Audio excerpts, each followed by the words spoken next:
আল্লাহু তাআলা আনহু আল্লাহ রাসূলের খাদেম ছিল। উনি বললেন, কুনতু আমশি মা রাসূলিল্লাহ, আমি একবার রাসূল সাল্লাল্লাহু আলাইহি ওয়াসাল্লামের সাথে কোথাও যাচ্ছিলাম।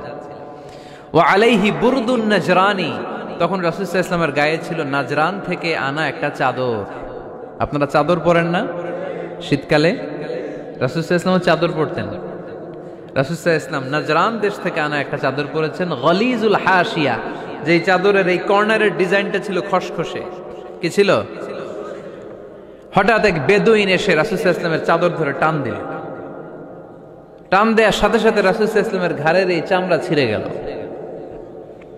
এই খসখসে যেহেতু ডিজাইন চাদরের, ওই খসখসে ডিজাইন ঘাড় আর কাঁধের এখানে যখন টান খেলো, ওই খসখসে ডিজাইনের দাগ বসে গেল, রাসূলের চামড়া ছিঁড়ে গেল ঘাড়ের। সে টান দিয়ে বলে, ইয়া মুহাম্মদ মুরলি মিন মালিল্লাহ। আসছে ভিক্ষা করতে, মূলত ভিক্ষা চাওয়ার ডিজাইন দেখছেন? যার কাছে ভিক্ষা চাবে চাদর ধরে টান।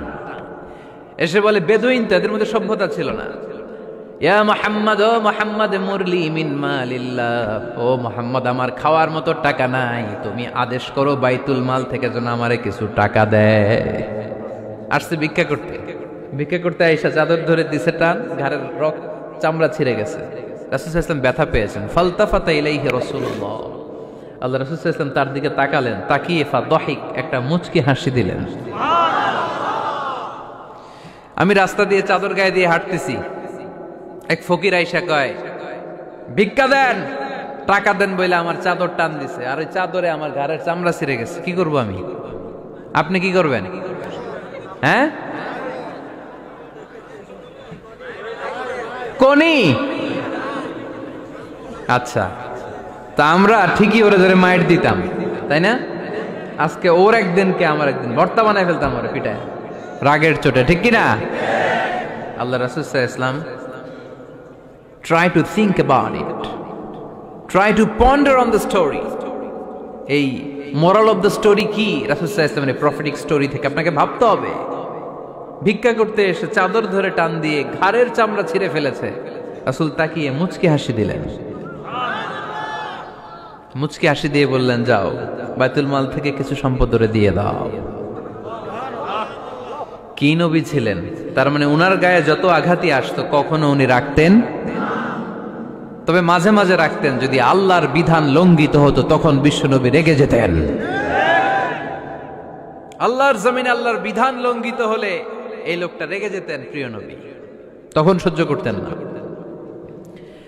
এক সাহাবী এসে বললেন, ইয়া রাসূলুল্লাহ, এমন ইমাম পাঠিয়েছেন আমাদের এলাকায়, বড় বড় সূরা দিয়ে নামাজ পড়ায়, এত বড় সূরা দিয়ে পড়ে, তার পিছনে দাঁড়িয়ে থাকার ক্ষমতা আমার নাই। এই কথা শুনে বিশ্বনবী রেগে গেলেন, কারণ ইসলামের বিধান এখানে লঙ্ঘিত হচ্ছে, ঠিক কিনা?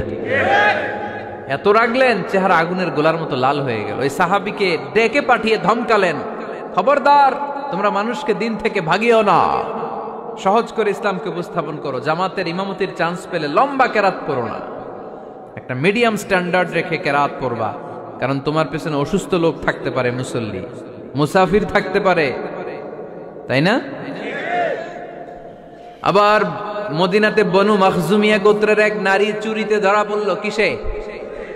চুরির বিধান কি?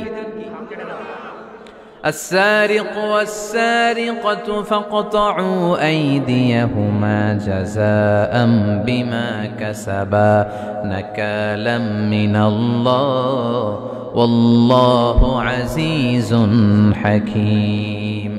চোর বা চুন্নি দামি কোন জিনিস যদি চুরি করে নেয় তাহলে তার হাত কেটে দাও। If anyone steal something precious from the society, the government should cut down his right hand. Government কাটবে, আপনি কাটেন না। আবার মুরগি একটা চুরি করছে, দইরা রামদা দিয়ে এক কোপ, এরকম করা যাবে না, ওটা গভর্নমেন্ট করবে।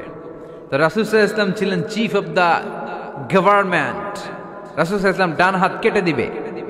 কিন্তু যেই মেয়েটা চুরি করছে এলাকার খুব সম্ভ্রান্ত বংশের মেয়ে, অনেক সময় হয় না, এমপির মেয়ে, চেয়ারম্যানের মেয়ে, বড় বিজনেস ম্যাগনেটের মেয়ে, ছেলে অন্যায় করে ফেলছে একটা, আছে না নাই? এখন সাহাবীরা দেখলেন, মদিনায় যদি বিশ্বনবী এই চুরির বিচার কার্যকর করে মেয়েটার হাত কেটে দেয়, এই মেয়েটার সম্ভ্রান্ত বংশের লোকেরা বিশ্বনবীর উপর চড়াও হবে, নতুন করে দাঙ্গা বাঁধবে। সবাই যে বিশ্বনবীর কাছে বলবে, কিন্তু কেউ সাহস পায় না। উসামা বিন যায়েদ বিশ্বনবীর ভালোবাসা বড়ই পছন্দ করতেন বিশ্বনবী। সাইয়েদনা উসামা বিন যায়েদ রাদিয়াল্লাহু তাআলা আনহুকে সবাই বললেন, উসামা তুমি যাও, তোমারে বিশ্বনবী বড্ড ভালোবাসে, তুমি বললে তোমার কথা নবী ফিরাবে না। সাইয়েদনা উসামা যে বললেন, ইয়া রাসূলুল্লাহ, সবাই মিলে আমারে পাঠিয়েছে যেন আমি সুপারিশ করি। যদিও বনু মাখজুমিয়া গোত্রের মেয়েটা চুরিতে ধরা পড়েছে, মেয়েটা আসলেই চোর, চুরি করেছে, কিন্তু বড় একটা বিষয়কে খেয়াল করে নবী সবার সুপারিশের কারণে এই মেয়েটার হাত আপনি কেটে দিয়েন না। এই কথা বলার সাথে সাথে বিশ্বনবীর চেহারাটা আগুনের গোলার মতো লাল হয়ে গেল। ক্ষেপে গেলেন বিশ্বনবী, রেগে গেলেন, আর বললেন, এত বড় সাহস কোত্থেকে পেলে উসামা? এটা তো আল্লাহর আইন, চোর চুরি করলে হাত কাটো কার আইন? বাংলাদেশে যদি এই আইন চালু হয়, চোর খুঁজে পাওয়া যাবে? দেশের টাকা যারা চুরি করে এদেরকে পাওয়া যাবে? পেঁয়াজের দাম যারা বাড়ায় এদের খুঁজে পাওয়া যাবে? মজুদদারদেরকে আর খুঁজে পাওয়া যাবে না, সব চোর মানুষ হয়ে যাবে, ঠিক কিনা?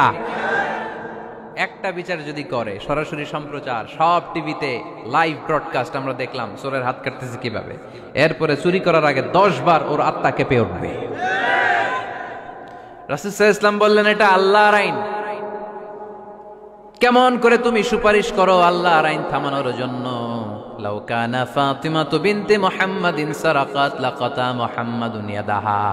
আজকে আমার কলিজার টুকরা নয়নের পুটুলি ফাতেমাও যদি চুরিতে ধরা পড়তো, আমি ফাতেমার হাতটা কেটে দিতে 1 সেকেন্ডও দেরি করতাম না।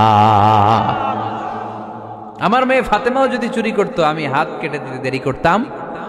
রেগে যেতেন প্রচন্ড, এমনি রাখতেন না। কেউ আক্রমণ করলে, ব্যথা দিলে, কষ্ট দিলে রাখতেন না। কিন্তু আল্লাহর জমিনে আল্লাহর বিধান যখন লঙ্ঘিত হতো, আল্লাহ রাসূল সাল্লাল্লাহু আলাইহি ওয়াসাল্লাম রেগে যেতেন। তাহলে কোথায় রাগ করবেন আর কোথায় করবেন না বোঝা গেছে তো? সব জায়গায় রাগ করা যাবে? এজন্য মুত্তাকিন